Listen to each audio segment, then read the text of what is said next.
Queridos e amados irmãos, a paz do Senhor Jesus. Aqui quem vos fala é o seu irmão em Cristo, Evandro Silveira. Quero aqui primeiramente agradecer a Deus por mais essa rica oportunidade a qual o Senhor nos concede de trazer uma palavra para os corações dos irmãos nessa tarde. Amém? Quero também louvar a Deus pela vida de cada um que for receber esta palavra. Livro de Romanos, capítulo de número 1, verso do número 18 ao 20, que vai nos dizer assim a palavra do Senhor. Portanto, a ira de Deus é revelada dos céus contra toda a impiedade e injustiça dos homens, que suprimem ou trocam a verdade pela injustiça. Pois o que de Deus se pode conhecer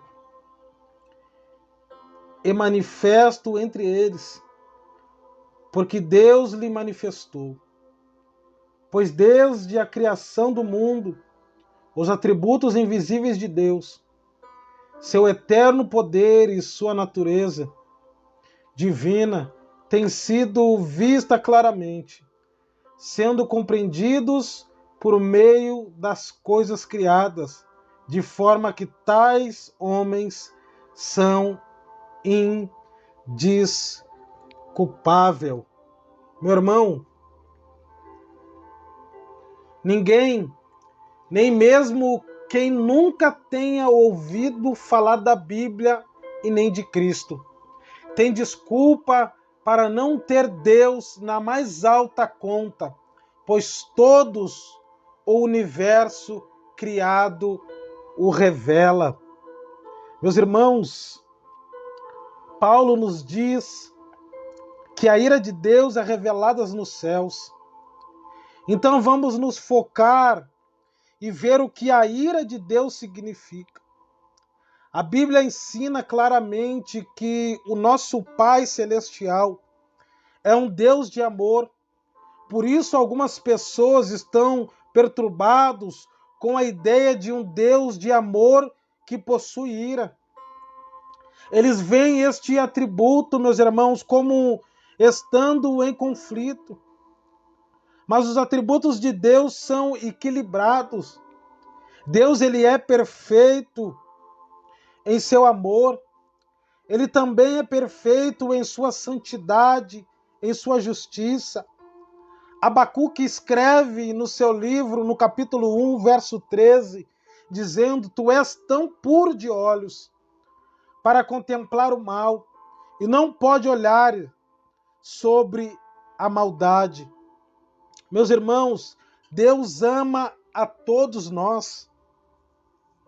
Porque Deus, lá em João, capítulo 3, verso 16, diz: Porque Deus amou o mundo, que deu seu Filho unigênito, para que todo aquele que nele crê não pereça, mas tenha a vida eterna. Meus irmãos, a ira de Deus é contra o pecado. Portanto, a justiça de Deus reage com a ira contra o pecado. Esta ira cresce por causa da sua santidade, porque um Deus santo não pode tolerar o pecado. Hebreus capítulo 1, verso 9. Amas a injustiça e odeias a iniquidade. Meus irmãos, a ira de Deus é diferente da ira humana. A Bíblia declara que ele é tardio em iras. Sua ira não explode rapidamente ou de forma imprevisível, meus irmãos. Há uma série de advertências e ele geralmente contém a sua ira para nos dar mais tempo para se arrependermos. O Senhor é longânimo para convosco, não querendo que nenhum pereça, senão que todos chegam ao arrependimento. 2 Pedro, capítulo 3, verso 9. Mas à medida, meus irmãos, que a humanidade continua a pecar, e continua a rejeitá-lo, podemos ter a certeza de que sua ira está escalando a alto ponto, que um dia ele o romperá, meus irmãos, contra este mundo ímpio, tão claramente descrito no livro de Apocalipse. Meus irmãos, não devemos ser enganados e pensar que Deus não vai eventualmente nos fazer responsáveis pelos nossos pecados. Portanto, meu irmão, é prudente acreditar na realidade da ira de Deus, porque uma pessoa ou uma nação que ignora os avisos de Deus está em grave perigo. Aleluias!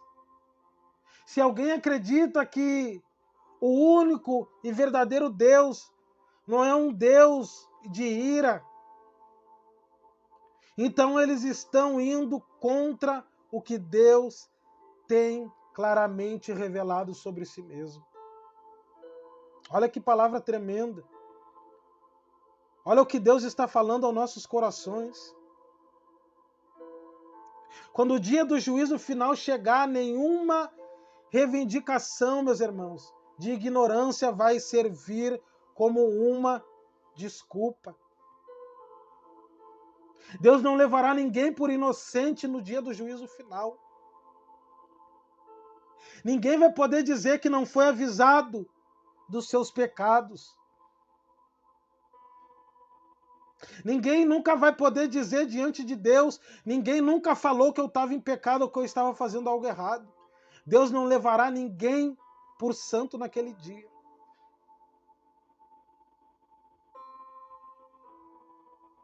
A palavra do Senhor mostra que a exigência da lei estão gravadas em seu coração. Disso dão testemunho também as suas consciências e os pensamentos deles. Ou os acusam, ou os ofende. Romanos capítulo 2, verso 15. Portanto, meus irmãos, como está escrito, a consciência das pessoas as convence de que elas perecem contra, aleluia, o Todo-Poderoso, Santo Deus. Este fato deve levar a um sentimento de culpa e de tristeza e um desejo de se reconciliar com Ele, de se reconciliar com Deus. Quando nós pecamos, aqueles que já têm Espírito Santo no coração se entristecem. Sente o desejo de se reconciliar com o Senhor. Sente o desejo de arrependimento.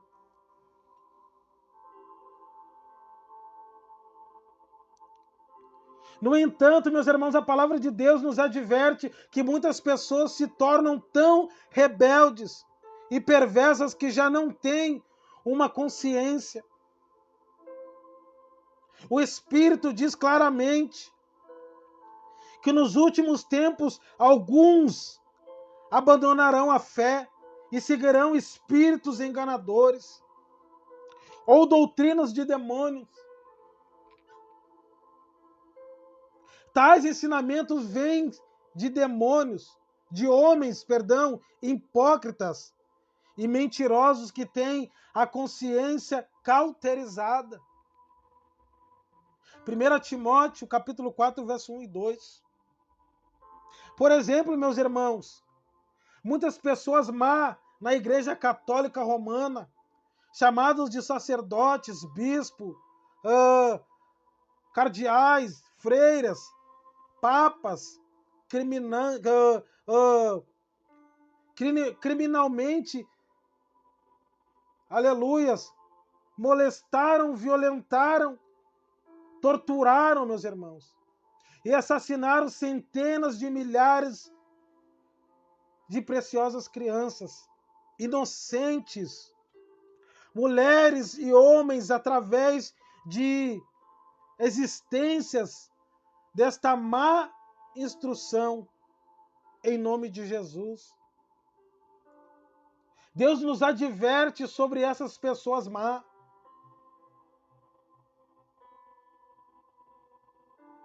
E o julgamento que seus crimes merecem.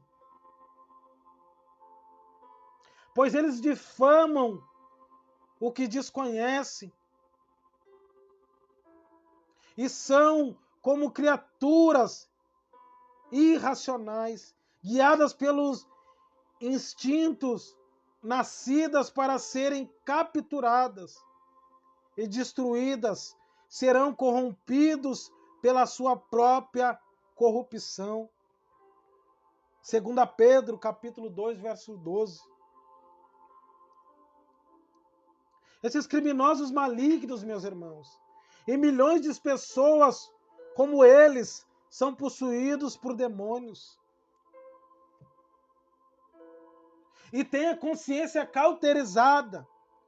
1 Timóteo, capítulo 4, verso 2. O aviso de Deus para estes mentirosos, cheios de doutrinas de demônios, é que o julgamento de Deus está chegando a cada um de vocês que estão contra a palavra de Deus, que estão blasfemando contra a palavra do Senhor, que não dão um crédito para a palavra de Deus.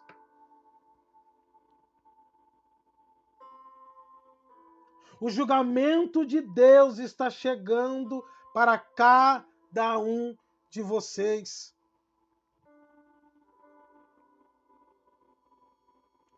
A ira de Deus é contra pessoas como estas, que suprimem ou que trocam a verdade pela injustiça. O texto que nós acabamos de ler, o verso 18. Porque eles não querem se submeter à sua vontade, à vontade de Deus, mesmo que o que se pode saber sobre Deus é manifesto entre eles. Porque Deus fez isso clara para eles, verso 19.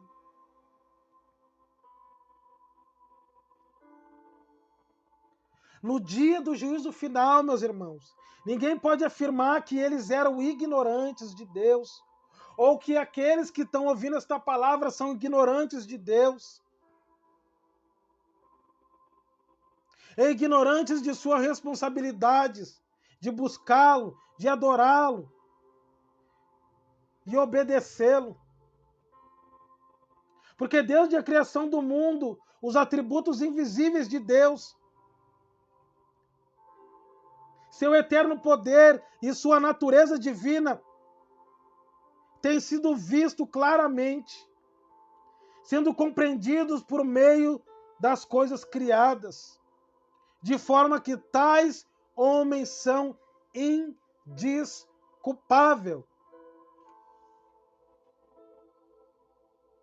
Aleluias! Louvado seja o nome do Senhor. Precisamos lembrar o que Jesus ensinou e disse: nem todo aquele que me diz Senhor, Senhor, entrará no reino dos céus, mas apenas aqueles que fazem a vontade de meu Pai que está no céu. Ouça o que o Senhor está dizendo nessa tarde. Muitos me dirão naquele dia, Senhor, Senhor, não profetizamos em teu nome, em teu nome não expulsamos demônios e não realizamos muitos milagres.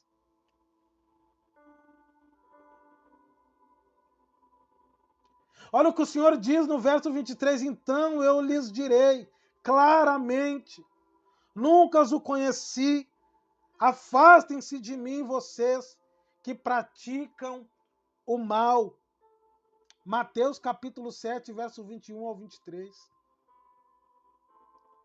Meus irmãos, mas há porém o antídoto para a ira de Deus. E por isso que Deus, em seu imenso amor, por nós enviou seu Filho para pagar o preço da ira por nós. E ninguém tem que viver mais um dia em perigo da ira de Deus, que ele tem claramente revelado do céu, porque aquele que crê no Filho tem a vida eterna, e aquele que não crê no Filho não verá vida, mas a ira de Deus sobre ele permanece. É tempo de você se voltar para o Senhor. É tempo de você abandonar o pecado e voltar o teu coração para o Senhor. É tempo de endireitar as tuas veredas. É tempo de endireitar o teu caminho. É tempo de escolher uma porta para te entrar. Jesus diz: aquele que quer vir após mim, nega-se a si mesmo. E pegue a sua cruz e siga-me. Meus irmãos, e lembrando mais uma vez o versículo anterior, nem todos aqueles que me diz Senhor, Senhor, herdarão o reino dos céus, mas apenas aqueles que faz a vontade de meu Pai que está no céu. Mateus capítulo 7, verso 21. Meus irmãos, a verdade da ira de Deus deve motivar o crente nascido de novo para compartilhar o evangelho, pregar sua palavra, falar do amor de Cristo, falar dos feitos do Senhor na sua vida. Mesmo passando por luta, por prova, por tempestade na sua vida, fale do amor de Cristo, evangelho da palavra de Deus. Deve encorajarmos a orar pelos perdidos. Nós temos que parar de ser egoísta na oração e orar só por nós, pedir para nós, pedir para nós. Temos que orar por nossos irmãos.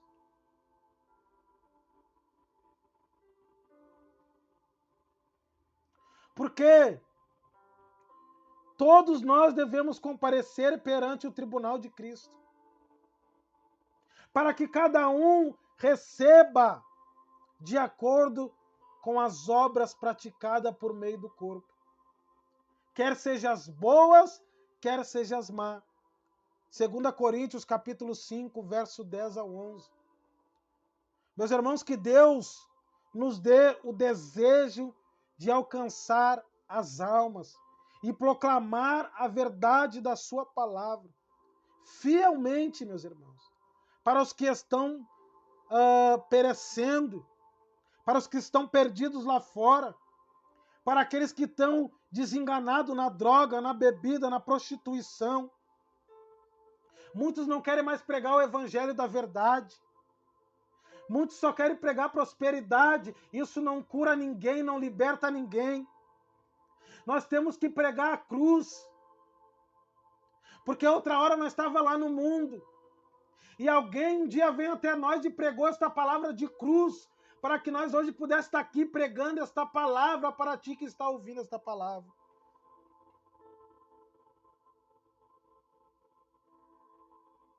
Temos que temos que pregar contra o pecado. Visto que a Escritura está cheia de advertências da ira de Deus por aqueles que continuam em seus pecados sem se arrependerem. A ira de Deus vem sobre os filhos da desobediência. Colossenses capítulo 3, verso 16. Que esta palavra venha entrar no teu coração. Que esta palavra venha confrontar a tua alma. E que nós possamos se arrepender dos nossos pecados. Porque o que estão brincando com o nome de Deus, o que estão se levantando contra os cristãos, quantos estão brincando com o nome de Deus, blasfemando contra o nome do Senhor.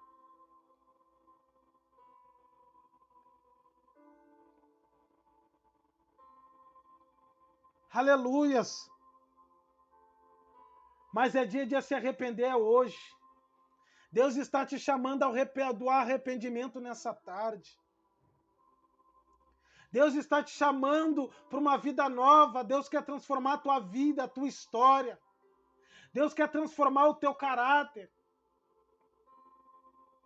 Não permaneça no pecado. Porque a ira de Deus vem sobre os filhos da desobediência. Amém, meus irmãos? Eu quero orar pela tua vida. Senhor Deus e Pai, Todo-Poderoso, Criador dos céus e da terra, te agradecemos, ó Deus, por esta palavra abençoada. Pai, que esta palavra venha confrontar muitos corações, assim como ela confrontou o meu coração também antes de ministrar esta palavra. Pai amado, Pai querido, Deus Todo-Poderoso, em nome de Jesus, eu te peço, Senhor, por intermédio desta palavra, que aqueles que estão escravos no pecado, na bebida, na prostituição, na pornografia, que sejam libertos, que sejam confrontados por esta palavra e que venham se arrepender de seus maus caminhos. A tua palavra diz em Apocalipse, capítulo 3, verso 11, eis que venho sem demora, guarda o que tens para que ninguém tome a tua coroa. Pai, o Senhor está voltando e que essas pessoas que estão recebendo esta palavra, que esses irmãos que estão recebendo esta palavra, venham se arrepender de seus maus caminhos. Venham se voltar para o Senhor enquanto ainda é tempo, meu Pai. Mas em cima desta palavra também eu profetizo toda a bênção, toda a restauração no caráter, toda a restauração na sua vida. Pai amado, Pai querido, em nome de Jesus, abençoe a vida de quem for receber esta palavra. Em nome de Jesus, meu Pai, assim te peço. Amém e glória a Deus. Que Deus te abençoe, meu irmão, em nome de Jesus.